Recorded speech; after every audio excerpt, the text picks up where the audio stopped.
Olá pessoal, gente, é a terceira vez que eu tô tentando gravar esse vídeo, a luz mudou completamente. A primeira vez eu gravei os 40 minutos falando sem parar e tava sem áudio, mas a gente não desiste, então vou recomeçar aqui e persistir com vocês nesse tema que tá sendo tão comentado nas redes sociais, né? Tá havendo uma comoção durante essa semana e desde que isso aconteceu não sai da minha mente, né? Numa perspectiva não de... Não entendam esse vídeo como uma vontade de ganhar cliques ou visualizações em torno disso, mas de esclarecer algumas coisas que algumas pessoas podem ter ficado em dúvida, né? Muitas pessoas podem ter ficado em dúvida e eu tenho um grande alcance aqui, graças a Deus o Senhor me deu essa oportunidade e eu quero conversar com, eventualmente, essas pessoas que tenham ficado em dúvida sobre esse tema, que é a apostasia. Para quem não faz ideia do que eu tô falando, eu vou contextualizar sem citar nomes, mas um pastor muito famoso falou de uma cantora muito famosa, trazendo esse conceito de apostasia à tona. E eu sei que muitas pessoas não fazem ideia do que seja isso, né? Eu já imaginava que seria assim. Eu fiz uma enquete no Instagram e, de fato, mais da metade das pessoas disseram que não sabem do que se trata apostasia e mais de 90% disse que gostaria que eu fizesse um vídeo sobre isso. Mal sabiam que já estava bem pronto aqui no meu caderninho para vocês. Então a gente vai conversar um pouquinho sobre esse conceito de apostasia, mas além disso eu quero mostrar para vocês a diferença entre o ímpio, o desviado e o apóstata, porque de fato as três coisas se assemelham sob certo aspecto, mas como então a gente pode diferenciá-las e principalmente vigiar para que a gente não esteja nesses grupos necessariamente, principalmente confessando, né, professando a fé em Jesus Cristo. Então, se você diz cristão, você tem como dever se aprofundar no conhecimento da palavra e caminhar em aperfeiçoamento até o grande desfecho de toda essa história bem maluca que a gente vive. A primeira vez que eu me deparei com o conceito de apostasia, na verdade, com a descrição da apostasia, foi lendo Hebreus. Hebreus é um livro super importante pra mim. Se eu tivesse que tatuar alguma coisa em mim, se eu fizesse isso, acho que eu não farei, porque eu já fiz tatuagens e eu tô apagando, né? Eu tenho só essa aqui que eu realmente gosto e tá aqui. Mas eu tatuaria com certeza algum versículo de Hebreus, porque foi um livro muito importante para mim, muito esclarecedor, numa época em que eu estava vindo de uma percepção de que eu não estava desviada, que estava tudo bem com a minha fé, mas de fato eu não me aprofundava nas escrituras e fui levada por uma maré de uma proposta de um novo evangelho, sabe? E como muitas pessoas são levadas e estão sendo levadas e serão cada vez mais levadas por isso, se não buscarem intencionalmente receber as revelações que o Senhor já deixou pra gente através da palavra, da Bíblia. E então, quando o Hebreus foi o livro que eu sentei, li e ele desmentiu. Deixa eu ver no momento esses dias.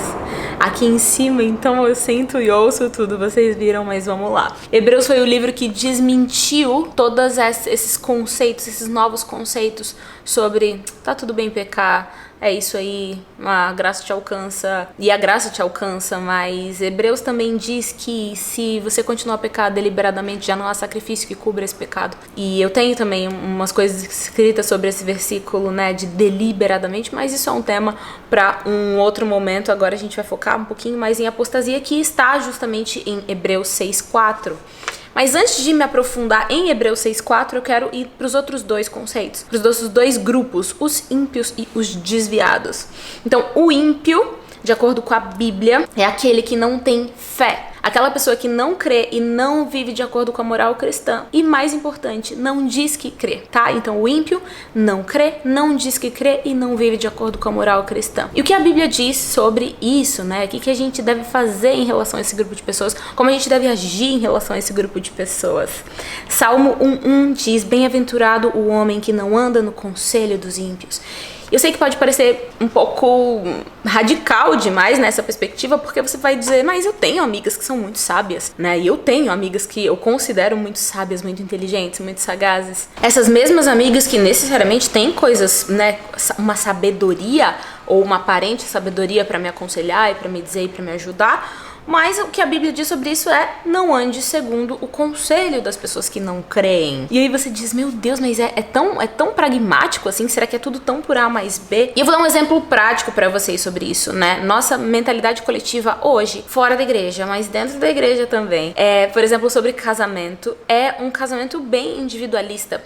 Enquanto a Bíblia diz, tornará o homem e a mulher uma só carne, os nossos contemporâneos dizem, não, se prepare, tenha precaução, se guarde, faça seu próprio dinheiro, faça seu próprio nome, tenha seu próprio apartamento, tenha suas próprias coisas. E então, se envolva com uma pessoa que vai estar na sua vida e mais, sempre mantenha ela no lugar dela. Olha, eu te conheci, é isso, né? Vamos tentar viver junto, mas estamos cada um vivendo a sua própria vida dentro da mesma casa. Aí a gente vai fingir que essa é uma mentalidade só lá do mundo, tá bom? A gente não vai falar nesse vídeo especificamente dessa mentalidade ter invadido como um tsunami a igreja.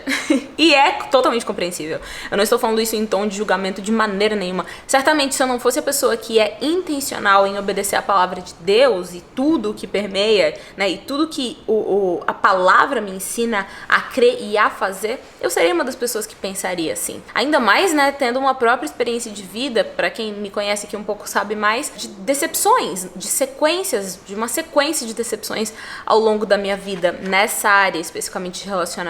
E é óbvio que qualquer pessoa sã, com os pés no chão, em sã consciência, que não tem fé, não vai acreditar que você deva se submeter a uma relação em que a pessoa se tornará uma só com você. Isso é loucura.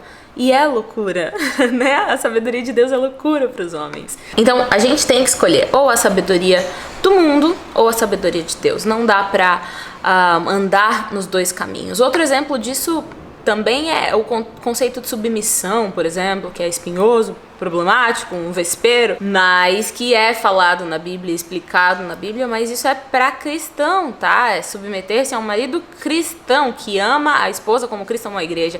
As pessoas pegam o conceito de submissão lá fora quando é conveniente, um homem pega o conceito de submissão lá fora, mas trai, vê pornografia, não honra a sua esposa e acha que ela deve ser submissa a ele. Ah, meu caro, convenhamos, não é?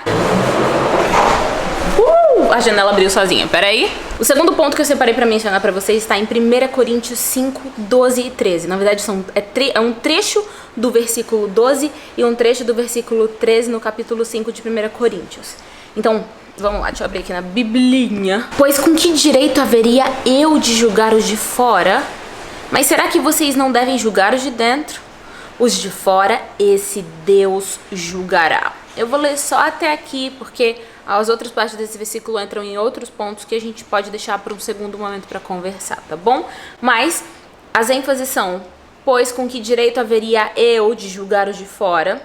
E os de fora, esse Deus julgará. Então é isso que a Bíblia fala sobre os de fora. A gente não tem condições de julgar porque a gente não sabe a motivação da pessoa de não crer, por exemplo, ou da motivação das pessoas de agirem como agem, do que tá por trás, o que aquela pessoa passou, quais as vivências dela. Só o Senhor sabe dessas coisas e só Ele pode julgar os de fora. Nesse contexto em que a pessoa não crê, não diz que crê e não vive como quem crê. E eu escrevi aqui: para estes, o verdadeiro cristão deve ter palavras bondosas e consolo. O julgamento das motivações de fazer o que fazem virá de Deus, que sabe de todas as coisas. Ok? Nossos olhos são limitados, nosso coração é limitado, nosso coração é limitado, nossa percepção é limitada. Então, é este o nosso papel: sal da terra, que conserva a terra, e luz do mundo, que ilumina o mundo. Agora, e o desviado? Quem é e o que a Bíblia fala? Eu separei um versículo só, que está lá em Tiago 19, dizendo: se alguém dentre vós se desviar da verdade. Esse versículo explica muito bem. Se alguém dentre vós, se no meio da igreja de Cristo, no meio daqueles que professam a fé cristã, ou dizem professar a fé cristã, para essa pessoa ser necessariamente desviada, e desviada do quê? Da verdade, ela tem que ser do meio. Então, olha só, diferente do ímpio que não crê e não diz que crê, o desviado desvia-se da verdade. Mas que verdade? Hoje em dia a gente tem que explicar todos os pontos. A verdade da criação, da queda, da redenção, através de Jesus e da volta de Cristo. Essa é a verdade, né? Esse caminho de aperfeiçoamento. Esse é basicamente, né, a grosso modo, o fundamento do cristianismo, né? Essas crenças centrais que estão para todos os que creem em Cristo Jesus, verdadeiramente de acordo com o Evangelho e a Bíblia.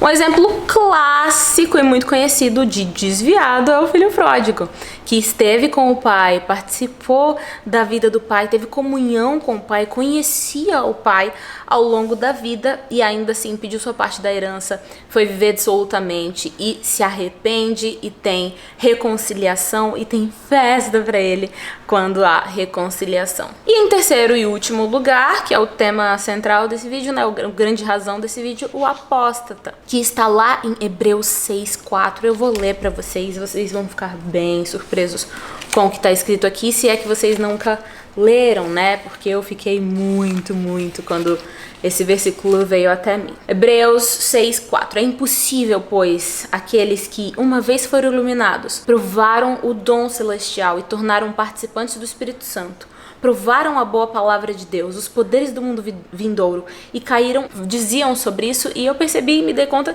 que não era uma dúvida só minha, não. É uma polêmica mesmo no universo teológico, né? Mesmo dos grandes estudiosos. Mas é daqui que surge o conceito de apostasia. Agora, a questão é se o apóstata se assemelha tanto com as práticas do desviado e do ímpio também, propriamente dito, como nós podemos identificar quem é uma pessoa que está desviada da fé e quem é o apóstata, na pessoa que não tem mais volta para ela e não tem mais perdão para ela. É impossível levar essa pessoa a arrepender-se novamente. De quem se trata? E me fazendo essa pergunta, levando em consideração a história do filho pródigo e de tantos testemunhos de pessoas que caíram, né, cresceram na igreja, caíram e voltaram para o Senhor, eu fiquei me perguntando, Deus, como a gente pode identificar? E a percepção que eu tive, a conclusão que eu cheguei, é que a gente vai saber tanto disso quanto nós sabemos qual é ou qual tenha sido o espinho da carne de Paulo. Ou seja, nós não saberemos. Eu não acho que me cabe olhar para uma pessoa e dizer que ela apostatou da fé e daqui a algum tempo essa mesma pessoa arrepende-se sinceramente e dá testemunho sobre seu arrependimento e sua reconciliação com o Criador. Não vai caber a mim dizer, não, mas ela havia apostatado da fé. Eu não acho que isso seja possível de avaliar dessa maneira. O tamanho ou a medida do pecado daquela pessoa. Imagine com que cara eu ficaria dizendo, essa daqui, vejam, essa aqui é uma apóstata. Por mais que tenha aparência, sabe? Por mais que tenha a aparência, por mais que essa seja efetivamente a sua opinião ou a minha opinião, com que cara eu posso afirmar isso e saber que existem pessoas orando pelaquela vida, saber que existem pessoas torcendo para o arrependimento daquela pessoa e para a reconciliação daquela pessoa. E que isso realmente pode acontecer porque eu creio que Deus ouve as nossas orações.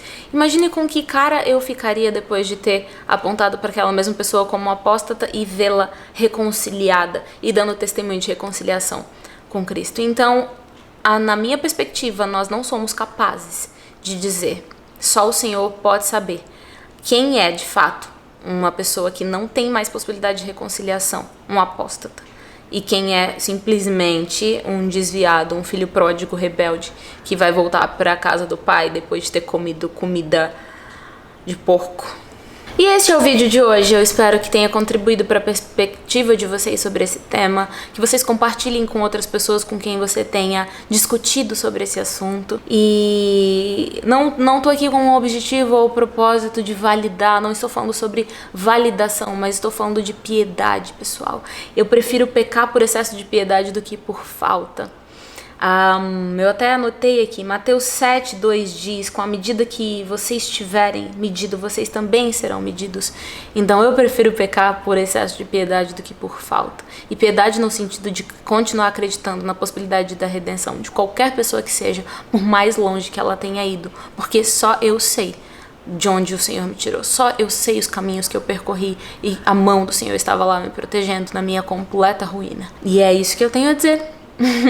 Espero que vocês tenham gostado desse vídeo, deixe aqui seu comentário, mesmo que um comentário de discordância respeitoso, eu conto com a inteligência de vocês. Eu sei que não é à toa que você assistiu esse vídeo até o final, então deixa seu like, deixa seu comentário também. E eu vejo vocês numa próxima. Acho que agora sim eu volto cantando, né? Não sei. Vamos ver o que o Espírito Santo vai dizer. Se eu tenho que voltar aqui e contar mais alguma coisa pra vocês. Amo vocês. Até a próxima. Deus abençoe. Tchau.